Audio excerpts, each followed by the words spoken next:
This is a good question. It's a very in-depth question. So I don't have enough time to tackle it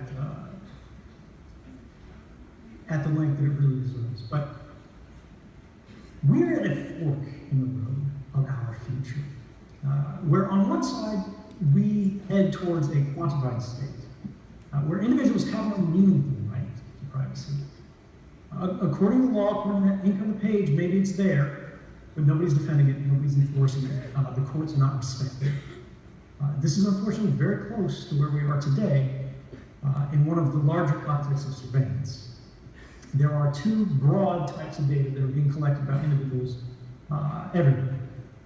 Right now, it is technically unlawful for the government to actually record the contents of your phone calls if you're sitting in a room right now without getting a warrant.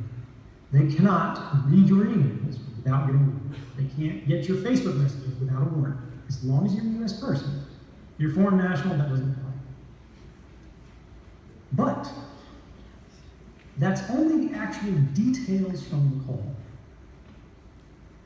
The fact that you made the call, the fact that you sent an email, who you sent the email to, what websites you visited, how long you were there, transactions that you make when you send money, what places you do business with, where you go during the day, where your cell phone is right now. These things can be collected and stored by the telephone companies and provided to the government without a warrant. In fact, AT&T does this as a business plan, as part of their service. If you search AT&T and the Hemisphere program, like Hemisphere of the planet, you'll get the story about it in the Daily Beast. Where they go, look, government normally needs a warrant to see this information. But if you pay us, we'll let you get anything you want with only a subpoena. And a subpoena can be filled out without knowledge. These kind of administrative orders can happen without the true legal process that you need.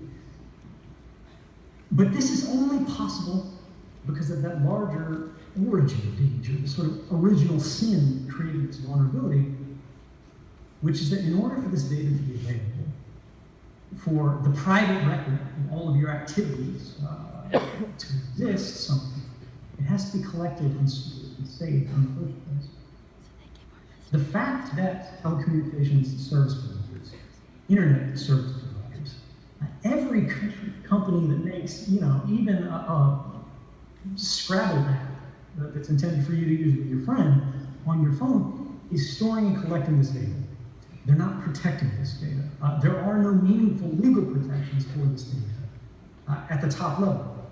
And if we do not find ways to address this, right, this will be a constant increasing level of disempowerment in society, not just for the United States, because it's important to remember this is a global issue, right? You could believe that the government of the United States is the most beautiful and just and responsible force in the history of all humanity. But the Russian government can access the same thing. The Chinese government can access the same thing. The North Korean government, the French government, the Brazilian government, the German government. If it exists, and it's in an intelligible form that companies can turn over, governments can say, you cannot sell your product in our country. You cannot have access to our markets unless you comply with our court orders.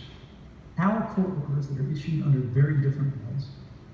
If you want to protect someone, if you want to protect a right, you have to protect it for everyone, everywhere.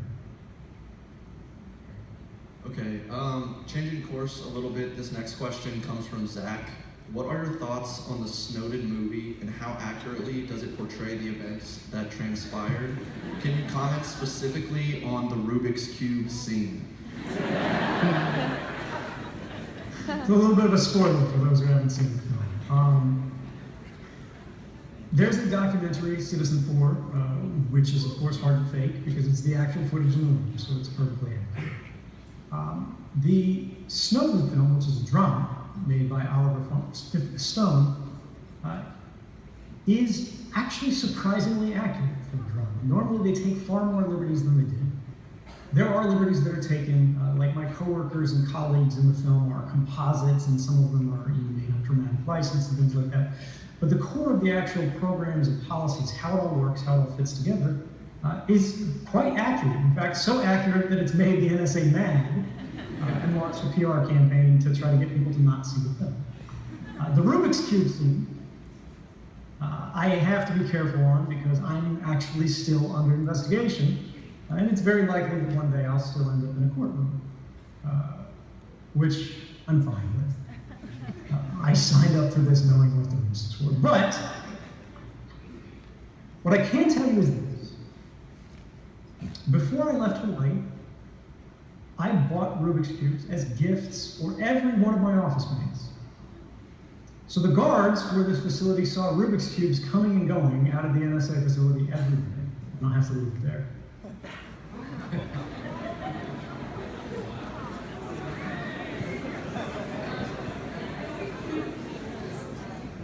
We will end with this last question from Lily. What is the best piece of advice that you could offer us as college students in terms of keeping personal data private? So this raises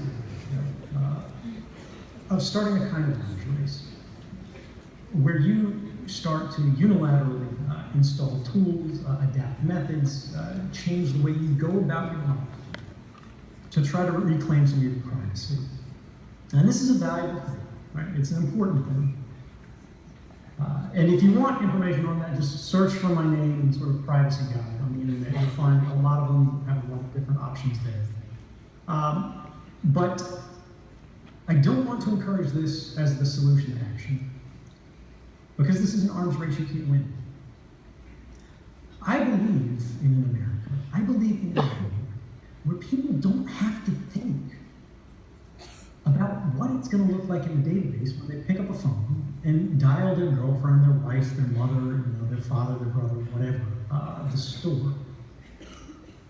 You shouldn't be accepting as normal what's happening. People say, if you have nothing to hide, you have nothing to fear. Why do you care if you've got nothing to hide? They miss the point. Privacy isn't about something to hide. Privacy is about something to protect. It's about protecting a free and open society.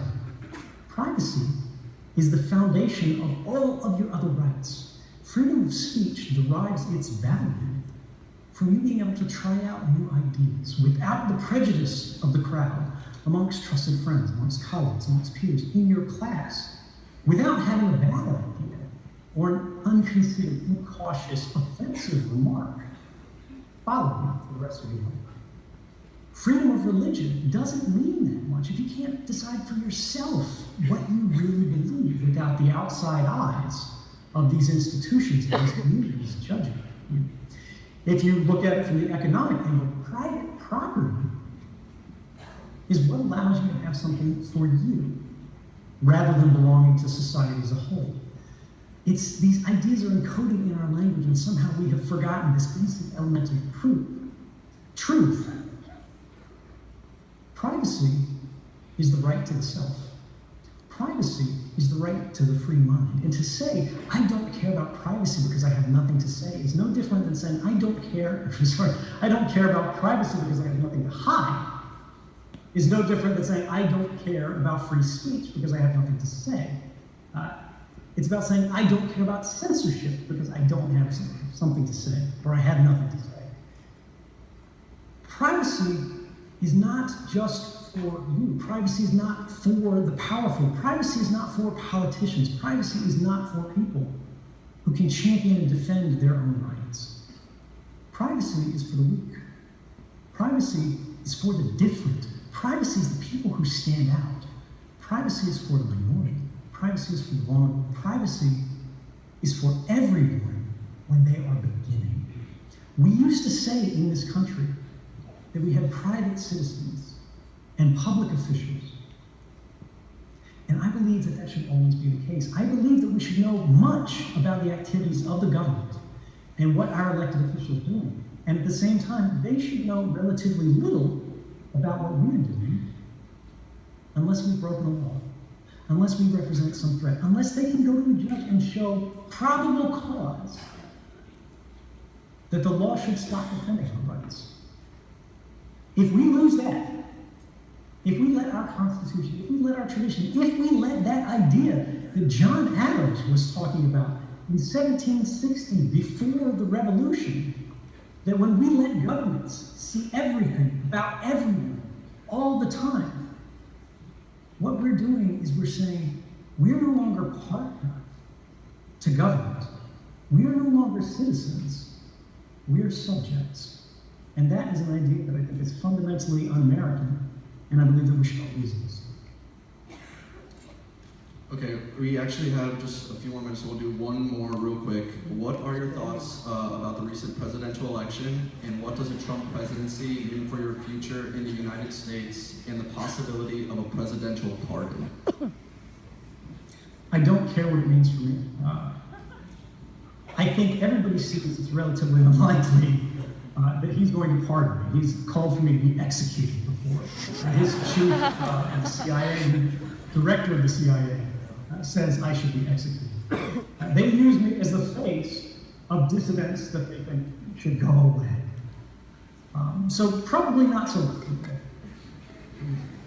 But it doesn't really matter. Because if my priority was my own safety, I never would have left Hawaii. I never would have stood up and said something. But the reality is it's not enough to believe in something. It's not enough to read the Constitution. It's not enough to have an idea that you care about. You have to stand for it. You have to risk something. If you want to see a better world, you have to be a part of building a better world. And no matter what the next years mean for me, don't lose sight of the fact that this is not about me. This is about us and the kind of world that you want to live in, not today, but tomorrow. Terrific. We'll leave it there.